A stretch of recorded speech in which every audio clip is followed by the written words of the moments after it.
नमस्कार दोस्तों, मेरा नाम है मनीष कुमार सिंह और आपका बहुत बहुत स्वागत करता हूं मैं 4 पीएम महाराष्ट्र पे। दोस्तों, लोकसभा चुनाव के रिजल्ट जब से आए हैं तब से हमने देखा कि जो अजीत पवार है वो लगातार न सिर्फ विरोधियों के निशाने पर रहे हैं बल्कि जो उनके खुद के दल के जो नेता हैं, सहयोगी हैं, उनके निशाने पे भी अजीत पवार लगातार रहे हैं। हमने देखा कई बार जो आरएसएस के पत्र हैं, चाहे वो महाराष्ट्र के हों चाहे वो ऑर्गेनाइजर, उसमें भी जो लेख छपे, जो लेख आए, उसमें अजीत पवार पर निशाना जो है वो साधा गया। और महाराष्ट्र में लोकसभा चुनाव में खराब प्रदर्शन के बाद जो आरएसएस है वो एनसीपी नेता अजीत पवार पर लगातार जो है निशाना साधते रहे अभी तक, और दावा किया कि एनसीपी के साथ जो गठबंधन था महायुति वाला, उसमें जो लोकसभा चुनाव में बीजेपी को जो नुकसान हुआ वो उसी वजह से हुआ क्योंकि अजीत पवार के एनसीपी भी उस गठबंधन का हिस्सा थे।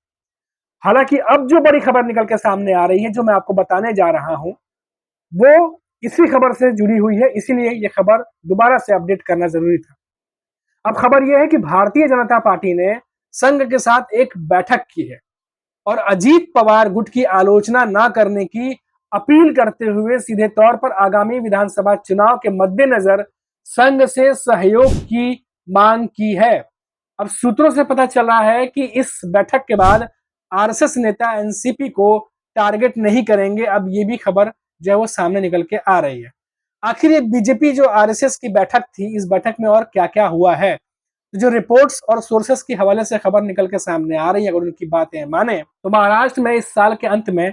विधानसभा चुनाव होने वाले हैं और इससे पहले मंगलवार यानी 23 जुलाई को राष्ट्रीय स्वयंसेवक संघ यानी आरएसएस और महाराष्ट्र की बीजेपी के शीर्ष नेताओं की बैठक हुई है। इस बैठक में बीजेपी नेताओं ने संघ से विधानसभा चुनाव में सहयोग करने की मांग की है। बीजेपी और संघ के बैठक में राज्य के मौजूदा राजनीतिक हालात पर चर्चा हुई। बैठक के दौरान बीजेपी ने संघ को अपना रुख समझाया और बताया कि आगामी विधानसभा चुनाव में भाजपा को अजीत पवार की मदद की जरूरत है, इसीलिए संघ को अजीत पवार गुट की आलोचना करने से बचना चाहिए। सूत्रों से पता चला है कि इस बैठक में बीजेपी नेताओं ने इसको लेकर संघ के पदाधिकारियों से अनुरोध किया। बैठक में बीजेपी की ओर से जो लोग थे वो उप मुख्यमंत्री देवेंद्र फडणवीस, चंद्रशेखर बावनकुले, आशीष शेलार और महाराष्ट्र बीजेपी के अन्य नेता शामिल हुए थे। साथ ही इस बैठक में कोंकण जो प्रांत के हैं वहां से भी कई पदाधिकारी जो हैं वो इस मीटिंग में मौजूद थे। अब संघ की तरफ से अभी तक हमने आपको बताया कि बीजेपी की तरफ से क्या कुछ कहा गया है,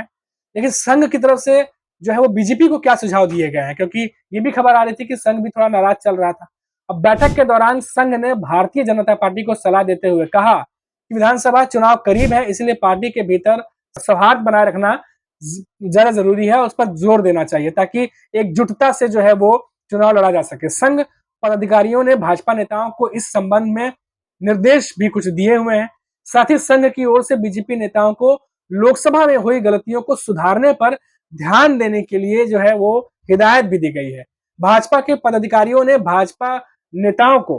जो है विधानसभा चुनाव के मद्देनजर आगामी जो कार्यक्रम है उनको आयोजित करने का सुझाव दिया गया है। जो भाजपा के पदाधिकारी हैं उनकी तरफ से भाजपा के जो तमाम नेता हैं उनको कि अलग अलग जो है वो कार्यक्रम आयोजित करें ताकि वहां लोग आए, बातचीत हो, कम्युनिकेशन बढ़े। कई सारी ऐसी बातें हैं, जब चुनाव की रैलियां शुरू होंगी तो ये सब काम में आता है। अब वहीं देखिए कि ये सारी कवायद किस लिए चल रही है।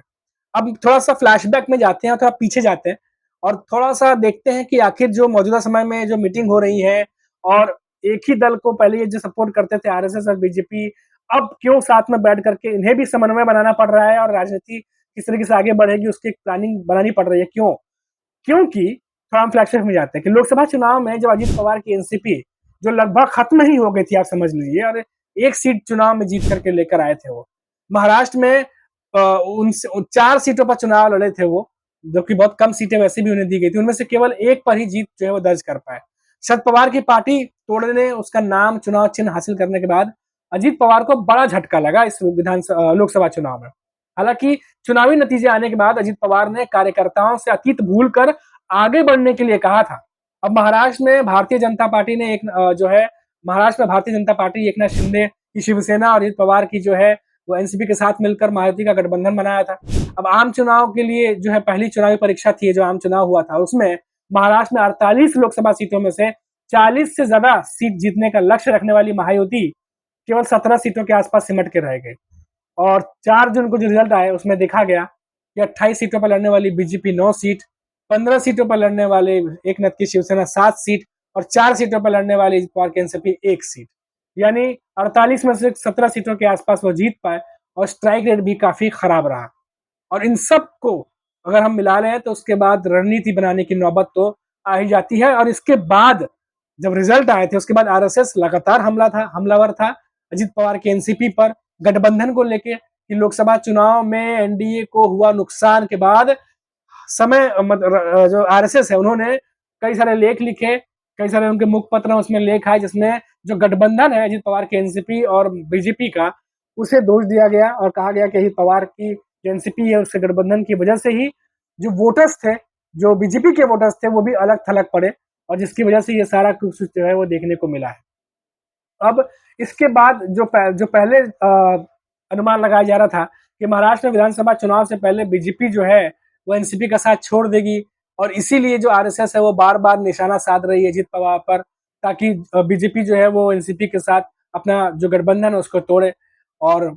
कारण भी काफी बड़ा था क्योंकि लोकसभा चुनाव में बीजेपी को बहुत बड़ी हार मिली थी, क्योंकि 2014 और 2019 का अगर रिजल्ट देखें तो उसके मुकाबले जो 2024 की हार थी वो बीजेपी के लिए बहुत बड़ी हार थी। और ऐसे में सब भी दोष जो है वो अजित पवार के एनसीपी को दे रहे थे और जाहिर सी बात है जब ऐसा अगर हो रहा था तो बीजेपी को गठबंधन तोड़ने की नौबत आ सकती थी। लेकिन विधानसभा चुनाव में क्षेत्रीय पार्टियों का भी बहुत हिस्सा रहता है और क्षेत्रीय पार्टियां बहुत प्रभावित रहती हैं और अजित पवार एक ऐसे नेता हैं जिनके कुछ गढ़ हैं जहां से वो सीटें निकाल के लेके आ सकते हैं और वहां पर एनसीपी की, उनकी पार्टी की काफी ज्यादा जो है वो दबदबा है, उनकी बातें वहां पे चलती हैं। इसीलिए विधानसभा चुनाव को देखते हुए बीजेपी इस मौजूदा गठबंधन में कोई बदलाव नहीं करना चाह रही है। अब ये बात साफ हो गई है और अजित पवार की जरूरत उन्हें है, ये बात भी बिल्कुल साफ हो गई है क्योंकि महाराष्ट्र में विधानसभा चुनाव है और विधानसभा चुनाव में जो क्षेत्रीय पार्टियां उसमें 3 ही क्षेत्रीय पार्टियां जो है वो सबसे ज्यादा बड़ी दिखाई देती हैं। उसमें से भी शरद पवार की एनसीपी, अजित पवार की एनसीपी,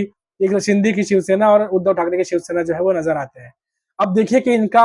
आकलन अब कैसे बैठता है, आगे क्या बैठता है क्या नहीं बैठता है। लेकिन कुल मिलाकर इतना जरूर है कि ये जो मीटिंग हुई है